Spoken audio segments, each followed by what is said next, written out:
Yang jadi pertanyaan saya kan, di sini Komisi 11 rapatnya dengan Menteri Keuangan berapa ratus hari dalam setahun. Kenapa tidak pernah mempertanyakan itu? Dan sekarang saya datang ke sini tiba-tiba, semuanya pertanyaan banyak sekali yang harusnya sudah putus pada waktu itu. Tapi nggak apa-apa. Menteri Keuangan Purbaya Yudi Sadewa menanggapi kritik dari sejumlah anggota DPR RI terkait target pertumbuhan ekonomi yang diproyeksikan melebihi 6%. Anggota DPR mempertanyakan langkah konkret Purbaya di tengah catatan pertumbuhan ekonomi yang selama 10 tahun terakhir tidak pernah melampaui 5%. Anggota Komisi 11 DPR dari fraksi Golkar, Melchias Markus Mekan, meminta Purbaya menghadirkan kebijakan inovatif agar persoalan ekonomi dapat diselesaikan. Mekan berharap kebijakan baru tidak menimbulkan kebingungan seperti sebelumnya. Menanggapi hal tersebut, Purbaya mempertanyakan mengapa DPR tidak menyoroti persoalan ekonomi saat masa menteri sebelumnya. Ia menilai keterlambatan belanja negara dan pengendapan dana di Bank Indonesia menyebabkan likuiditas sistem keuangan kering, sehingga menekan sektor real.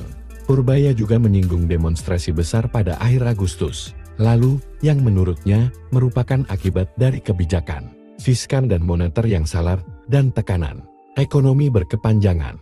Ia menekankan bahwa pemerintah sebelumnya tidak belajar dari krisis moneter tahun 1998, krisis ekonomi tahun 2009, maupun pandemi COVID-19 pada tahun 2020. Selain itu, Purbaya menilai pemerintah sering menyalahkan ketidakpastian ekonomi global padahal 90% ekonomi Indonesia bergantung pada permintaan domestik.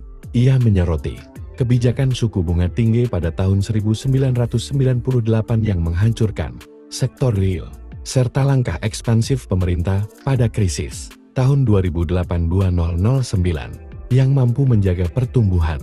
Terkait penyerapan anggaran, Purbaya menegaskan akan mempercepat realisasi belanja negara, termasuk program makan bergizi gratis, agar lebih optimal. Ia menekankan pentingnya pengawasan dan monitoring reguler agar program pemerintah berjalan efektif. Jadi ke depan yang saya lakukan adalah memperbaiki itu sebelum merubah yang lain-lain. Struktural lain kita bisa rubah, tapi quick win-nya di situ. Saya akan balik kondisi yang memburuk karena langkah kita sendiri. Gimana? Ya paling bagus kan percepat belanja anggaran. Oke, belanjanya cepat-cepat. Tapi yang kita tahu, itu nggak semudah membalik tangan.